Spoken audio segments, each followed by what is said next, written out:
交出镇界珠，饶你不死。为何没有？这样，本少给你2个选择，成为本少的仆从，你选吧。你一个小小的骷髅鬼，居然还讨价还价！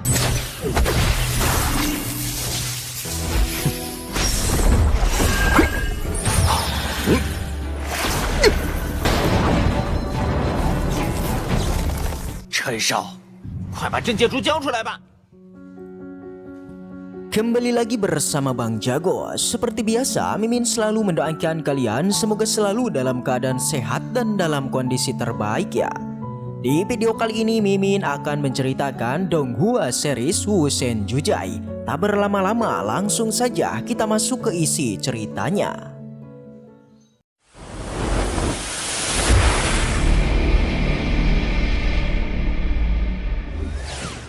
Cerita dilanjutkan yang kini memperlihatkan di sana penampilan dari tetua duo benar-benar langsung berubah. Jelas kucing garong yang melihatnya langsung mengingatkan untuk berhati-hati karena memang ketua duo ini sedang memaksa mengaktifkan energi jahatnya, di mana ia mengumpulkan semua energi ke tubuhnya sampai merusak akar sumbernya. Tapi meskipun begitu, kekuatan tempur milik ketua duo itu akan meningkat berkali-kali lipat. Sontak Bos Qinchan yang melihatnya tetap saja dibuat kaget karena memang napas dari ketua duo sangatlah mengerikan.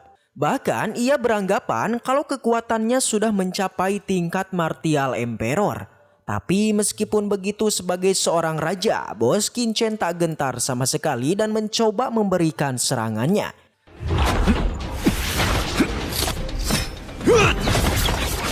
Sayangnya, layaknya seorang Martial Emperor, pertahanan milik ketua duo benar-benar sangatlah kuat.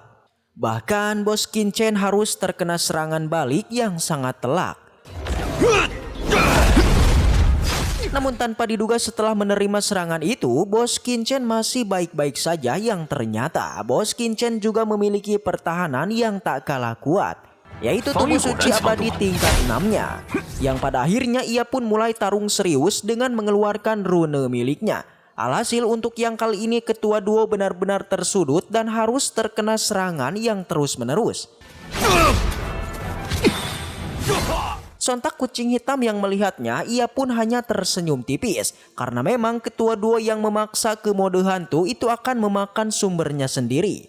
Dengan begitu, ketika kekuatan sumbernya sudah habis, ketua duo pasti bisa dikalahkan dengan sangat mudah. Sedangkan untuk ketua duo, ia menolak untuk kalah dan mengeluarkan teknik rahasia tangan hantunya yang tanpa diduga. Teknik tersebut malah sangat efektif dan bisa menangkap rune milik Bos Qinchan. Tapi lagi-lagi sayangnya ini adalah Bos Qinchan, di mana ia masih memiliki api teratai hijaunya untuk menghancurkan teknik tersebut. Namun di sana ketua duo tetap menolak untuk menyerah dan kali ini mengeluarkan teknik bayangannya. Alhasil Bos Qinchan yang melihatnya juga tak keberatan sama sekali untuk mengeluarkan pedang berkaratnya yang sudah ia satukan dengan bloodline petirnya. Sontak ketua duo yang melihat pedang tersebut, ia malah sangatlah kaget bukan kepalangnya dan beranggapan kalau itu adalah senjata suci, yang pada akhirnya mau tak mau ia pun harus terkena serangan yang telak. Di sana menyadari kalau Bos Qinchan ini sangatlah aneh, ketua duo memutuskan untuk melarikan diri. Sayangnya kucing garong tak mau melepaskannya begitu saja. Bahkan Bos Qinchan lagi-lagi memberikan serangannya.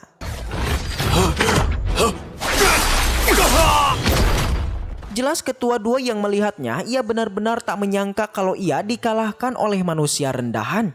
Tentunya ia pun lagi-lagi beranggapan kalau pedang berkarat itu adalah senjata suci evolusi yang legendaris.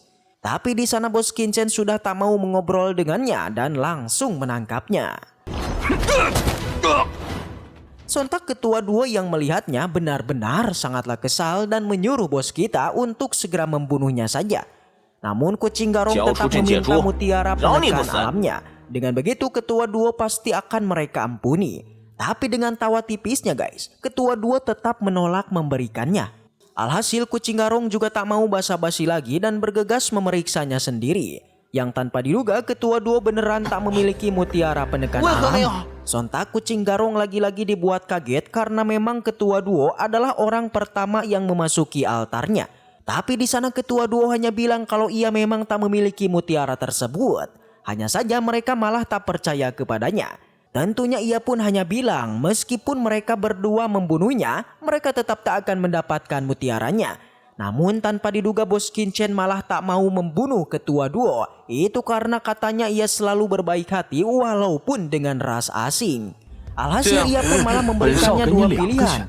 Yang pertama, ia akan mengambil tubuh, tulang, dan jiwa milik ketua duo untuk dijadikan bendera tulang putih yang legendaris setelah pemurnian 49 hari. Dengan begitu ketua duo akan menderita selamanya. Sedangkan pilihan yang kedua, ketua duo harus mau mengikutinya menjadi pelayannya. Dengan begitu ia masih bisa hidup normal. Yang sudah jelas, ketua duo awalnya menolak untuk menjadi bawahan dari bos kita. Sontak ia pun langsung menjanjikan selama ketua duo mau menurutinya, selain ia tetap bertahan hidup, ia juga akan mendapatkan banyak keuntungan. Tapi lagi-lagi ketua duo tak percaya akan hal itu. Apalagi Bos Qianchen hanyalah praktisi martial king belaka yang notabene sangatlah lemah.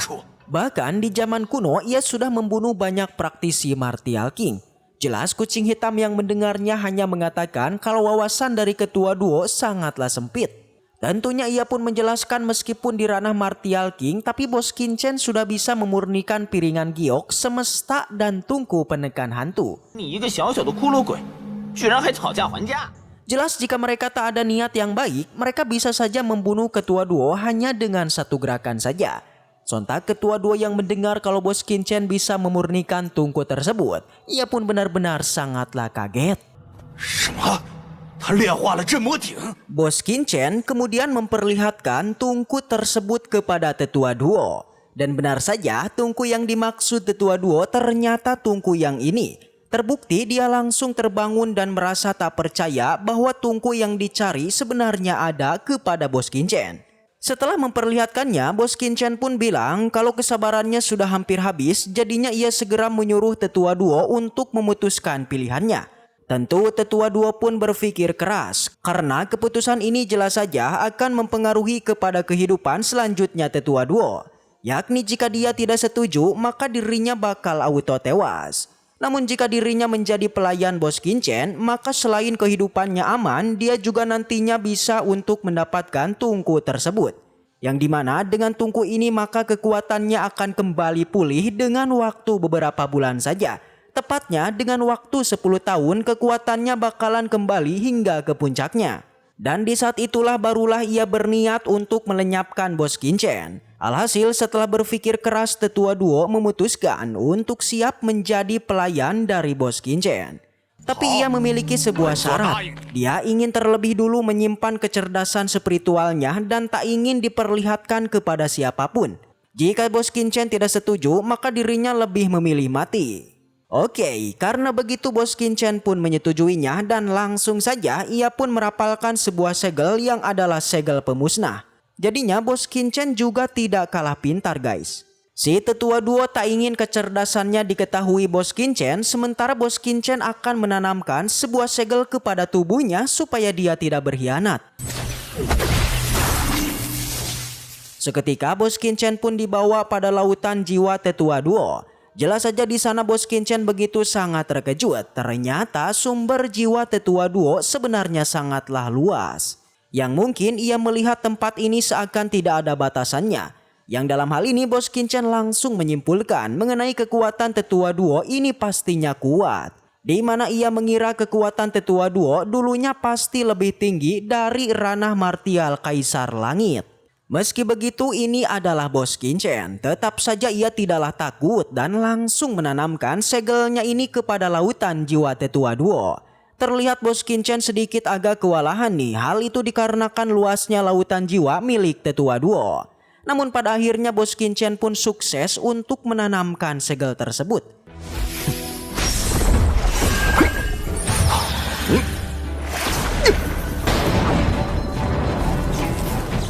Setelah selesai, tentu si Kulo Duo sedikit meremehkan segel Bos Qianchen. Ia bahkan langsung mengecek segel yang ditinggalkan Bos Qianchen yang pastinya sangatlah lemah. Tetua duo mulai memperhatikan semua segel yang ada di lautan jiwanya. Selain itu, ia juga mencoba untuk menghancurkan, tapi apa yang terjadi? Ya, tetua duo menjadi panik nih karena ternyata segel yang dibuat Bos Qianchen ternyata sungguh kuat. Yang bahkan selain dapat menahan serangannya, segel tersebut juga mampu menyerang tetua duo. Dikatakan bahwa segel ini sudahlah memiliki tingkatan tinggi, yang tentu dengan kekuatannya yang sekarang tetua duo tidak akan mampu untuk menghancurkannya. Jadinya karena seperti itu ia pun segera menghormati Bos Qianchen. 陈少，快把镇界珠交出来吧！ Di saat yang sama si kucing garong lagi-lagi kembali meminta mengenai mutiara penekan alam. Namun mutiara itu tidak ada pada tetua duo. Mendengar hal itu si kucing masih enggan percaya. Karena bagaimana bisa mutiara itu tidak ada padanya. Sementara dialah yang pertama memasuki reruntuhan altar dahulu. Tetua duo bilang sebenarnya ia juga tidak percaya kalau mutiara itu sebenarnya sudah tidak ada ketika ia memasuki reruntuhan dahulu. Yang dalam hal ini ia pun mengira mutiara pelahap itu sebenarnya telah diambil sekitar 18 tahun yang lalu. Sontak saja si kucing menjadi sedih nih karena dengan tidak adanya mutiara tersebut, maka dirinya tidak bisa untuk menghancurkan segel di tubuhnya. Di sana Bos Qianchen menanyakan kegunaan dari mutiara pelahap tersebut yang apakah benda itu mampu untuk menghilangkan bibit parasit kepada tubuhnya. Menurut si kucing mutiara tersebut sangatlah ajaib. Karena selain bisa menghilangkan bibit parasit, dikatakan pula mutiara ini merupakan sebuah jantung dunia. Yang bahkan kekuatannya bisa setara dengan pusaka milik ras asing. Selain dari pusaka tersebut menurut si kucing, benda kuat lainnya juga telah didapatkan oleh Bos Qianchen. Yang mana itu adalah piringan giok dan tungku ajaib. Dikatakan di dalam piringan giok di sana terdapat sebuah dimensi lain alias ruangan dunia kuno. Sedangkan untuk tungku ajaib, menurut si kucing tungku ini memiliki kekuatan di luar nalar yang bahkan mampu menahan kekuatan ras asing. Setelah mengetahuinya tak basa-basi Bos Qianchen kemudian langsung mencoba tungku tersebut. Dan benar saja tungku ini sangatlah kuat karena dalam sekejap semua hantu di tempat ini mampu dia serap.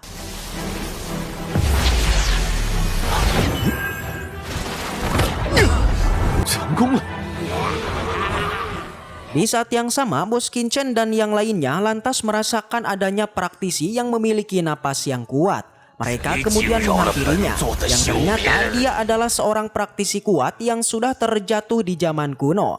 Artinya kekuatan sudah menurun guys. Jadinya karena seperti ini pertarungan mereka pun akhirnya dilakukan. Dan setelah itu, waduh, bersambung. Baiklah, mungkin segitu aja untuk pembahasan kali ini. Dan semoga kita selalu diberikan kesehatan untuk mengawal donghua ini. Dan sampai jumpa di video selanjutnya.